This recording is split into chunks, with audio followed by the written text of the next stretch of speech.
कि हिंदुओं के लिए है प्लेसेस ऑफ वर्शिप एक्ट। यानी अगर आपको ये लगे कि आपके धर्म स्थल भी किसी चीज के ऊपर दबा के आपका धर्म स्थल दबा है तो आप कोर्ट नहीं जा सकते। और मुस्लिमों के लिए वक्फ बोर्ड एक्ट कि अगर वो क्लेम कर दें कि जमीन आपकी है तो भी आप कोर्ट नहीं जा सकते। देखिए कितना सुंदर न्याय किया है सेकुलर सरकारों ने। देश में शरिया को सुप्रीम कोर्ट से ऊपर किया गया है। कल को वारिस पठान बोल देंगे सुधांशु जी के घर के नीचे कुछ है, मुझे वहां पे खुदाई करना है, अलाउड करेंगे? लग ही नहीं रहा है कि एक वकील बोल रहा है। कोई खुदाई करने की जरूरत नहीं है, आपका चीरफाड़ करने की जरूरत नहीं है। अल्ट्रासाउंड से दिख जाता है आपने पेट में क्या क्या छुपा रखा है। जैसे 40 साल पहले कौन किसका बाप है ये यकीनी मामला था, डीएनए टेस्ट से चंद दिनों में पता लगता है। आखिर में अमर, अकबर, एंथोनी तीनों का बाप किशन लाल ही निकला था। तो जैसा कि आप सभी जानते हैं, हाल ही में चुनावों में मिली हार का ठिकरा विपक्ष द्वारा ईवीएम व इलेक्शन कमीशन पर फोड़ा गया। वही संभल मस्जिद व अजमेर दरगाह में मंदिर होने का दावा अब सियासी रंग लेने लगा है और इसे लेकर अब राजनीति भी तेज होती दिख रही है। इस बीच सपा सांसद गोपाल यादव द्वारा जजों को लेकर यहाँ विवादित टिप्पणी देखने को मिला। उधर असदुद्दीन ओवैसी इस पर अलग राजनीति कर रहे हैं और इन्हीं मुद्दों को लेकर डिबेट हो रही होती है। तभी सुधांशु त्रिवेदी ने प्लेसेस ऑफ वर्शिप एक्ट व वक्फ बोर्ड को लेकर एक बड़ी जानकारी साझा की। तो उधर वारिस पठान के बेतुकी बातों का अपने ही अंदाज में जवाब देते दिखे, जिसे हम आज के इस वीडियो में देखेंगे। टेक्निकल पोजीशन यह है कि प्लेसेस ऑफ वर्शिप एक्ट में यह कहा गया है कि किसी भी जगह का स्थान नहीं बदलेगा, स्वरूप नहीं बदलेगा, पर उसकी जांच नहीं होगी, ऐसा कोई रुकावट नहीं है। तो कानूनी तौर पर सर्वे होने में कोई रुकावट नहीं है। परंतु फिर भी मैं देश की करोड़ों जनता से कहना चाहता हूं, नाविका जी, जो लोग आपका टीवी देख रहे हो, कि हिंदुओं के लिए है प्लेसेस ऑफ वर्शिप एक्ट। यानी अगर आपको यह लगे कि आपके धर्म स्थल भी किसी चीज के ऊपर दबा के आपका धर्म स्थल दबा है तो आप कोर्ट नहीं जा सकते। और मुस्लिमों के लिए वक्फ बोर्ड एक्ट कि अगर वो क्लेम कर दें कि जमीन आपकी है तो भी आप कोर्ट नहीं जा सकते। देखिए कितना सुंदर न्याय किया है सेकुलर सरकारों ने कि अगर आपको लगे कि आपका धर्म स्थल दूसरे का है तो आप कोर्ट नहीं जा सकते, उन्हीं का माना जाएगा। और वो कह दे कि जमीन आपकी है तो भी आप कोर्ट नहीं जा सकते, वो उन्हीं की मानी जाएगी। और आपके लिए तो सन 47 का बार लगाया गया। मगर वक्फ बोर्ड में अगर कह दे फला नवाब ने 300 साल पहले दिया था तो जमीन उनकी, फला बादशाह ने 400 साल पहले दिया था तो जमीन उनकी, 150 साल पहले दिया था तो जमीन इनकी। ये जो अद्भुत न्याय किया है, क्या संविधान की रक्षा की है, अद्भुत रक्षा की है। मैं दर्शकों के विवेक पे जोड़ता हूं और सारे प्रमुख दर्शकों से कहता हूं, प्लेसेस ऑफ वर्शिप एक्ट भी पढ़िए और वक्फ बोर्ड का चेंज किया हुआ एक्ट 2013 का पढ़िए। फिर आपको समझ में आएगा कि इस देश में शरिया को सुप्रीम कोर्ट से ऊपर किया गया है। इसीलिए 2014 से पहले यह देश संवैधानिक दृष्टि से आंशिक मुस्लिम राष्ट्र था। सिर्फ अटल जी के उस 6 साल के दौर को छोड़कर अब हमने उसे वास्तविक सेकुलर राष्ट्र बनाने का प्रयास किया है। वारिस पठान, सुधांशु त्रिवेदी जी ने बहुत से सवाल उठाए हैं, जवाब दीजिए। सुधांशु जी की मैंने बात सुना। सबसे पहले तो मैं सुधांशु जी से निवेदन करूंगा कि आप संविधान की तो बात करना ही छोड़ दीजिए। तो आप तो राज्यसभा के मेंबर है, पार्लियामेंट के अंदर बैठते हो, संविधान की शपथ लेके आप गए। वहीं पर एक कानून पास हुआ था प्लेसेस ऑफ वर्शिप एक्ट, जिसका आपने जिक्र किया 1991 का। उसमें क्या लिखा था? 15 अगस्त 1947 तक के जितनी भी धार्मिक स्थल है उसका आप नेचर कैरेक्टर चेंज नहीं कर सकते। आप उन्हें सर्वे कर सकते हैं। अरे ओरल ऑब्जर्वेशन है जज का, पर सर्वे क्यों करना है आपको? आपकी मानसिकता क्या है, आपकी मंशा क्या है, आपका इंटेंशन क्या है सर्वे कराने का? अगर कल को वारिस पठान बोल देंगे सुधांशु जी के घर के नीचे कुछ है, मुझे वहां पे खुदाई करना है, अलाउड करेंगे? वारिस पठान बोल देंगे भाई किसी मंदिर के नीचे कुछ है, मुझे जाके वहां पे करना है, खुदाई करने देंगे आप? मानसिकता क्या, आपका मंशा क्या, ये तो पूरा देश जान गया। इसीलिए अभी आपने नविका जी इतनी बड़ी बात कर दी। 800 साल पुरानी अजमेर शरीफ की दरगाह ख्वाजा अजमेरी की, जहां पर मैं समझता हूं कि जवाहरलाल नेहरू जो पहले प्रधानमंत्री थे वहां से लेकर आज के प्रधानमंत्री नरेंद्र मोदी तक जितने प्रधानमंत्री रहे सबने वहां की मान्यता रखी, वहां पे सम्मान दिया, वहां पे चादरें चढ़ाई।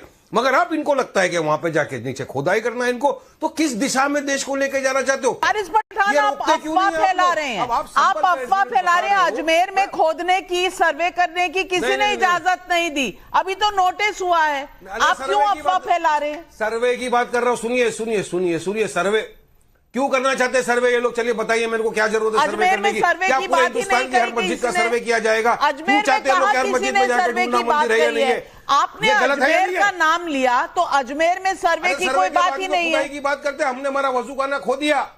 अरे भाई साहब, अरे नविका जी, हमारा वजू खाना मथुरा की जो मस्जिद थी वो तो सील करवा दिया ना इन लोगों ने, यही करके।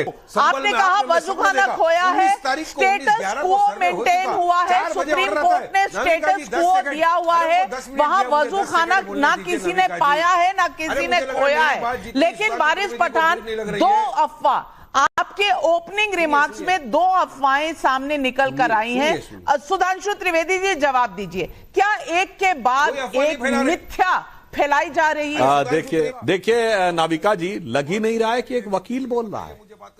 और देखिए लेफ्ट लिबरल सेकुलरिस्ट और रैशनलिस्ट जो हमेशा कहते थे सबूतों पे तय करो, वो कहते हैं अब सर्वे भी नहीं होना चाहिए।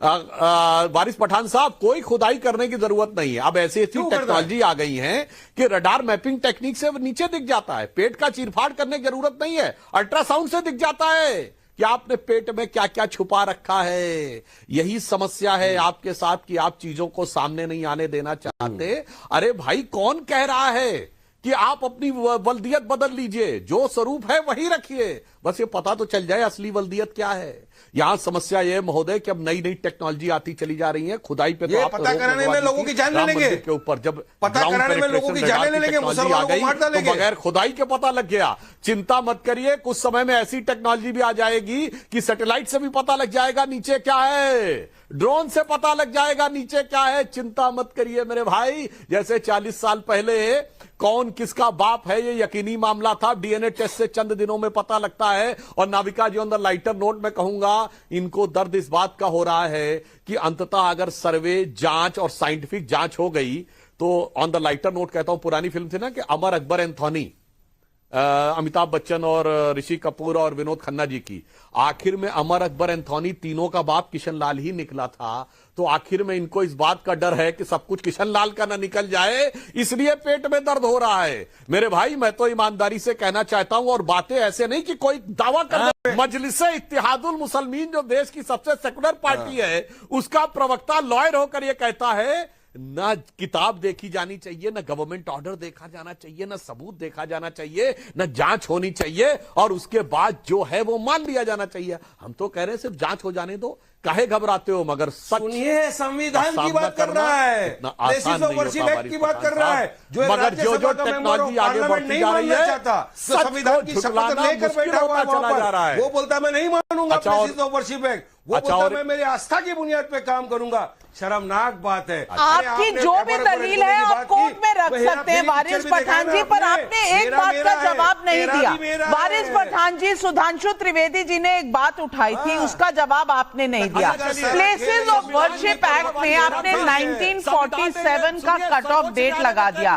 लेकिन वक्फ बोर्ड तो कितने सेंचुरीज पुराना का भी लैंड ले सकता है, इसका जवाब दीजिए ना। सर्वोच्च न्यायालय के निर्णय के बाद वहां राम मंदिर है कि बाबरी मस्जिद है? बोलिए।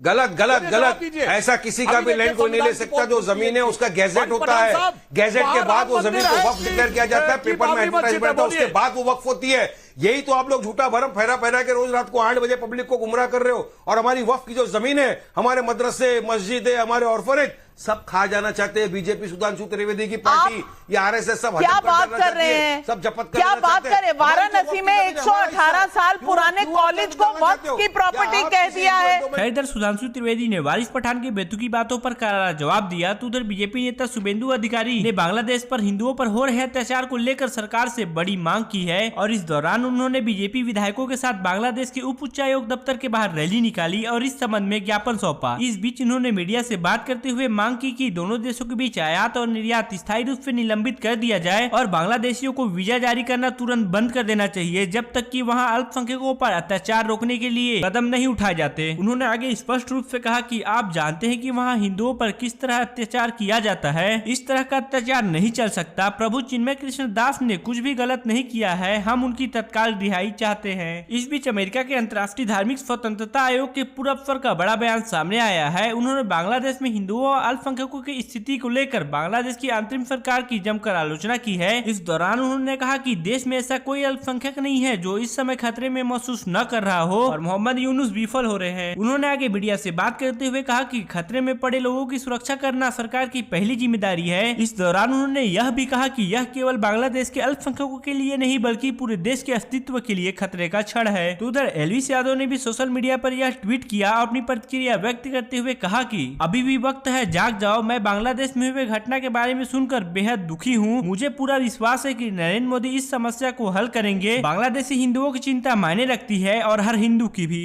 ऐसे वीडियोस के लिए और हमारे साथ जुड़े रहने के लिए चैनल को सब्सक्राइब जरूर कीजिएगा।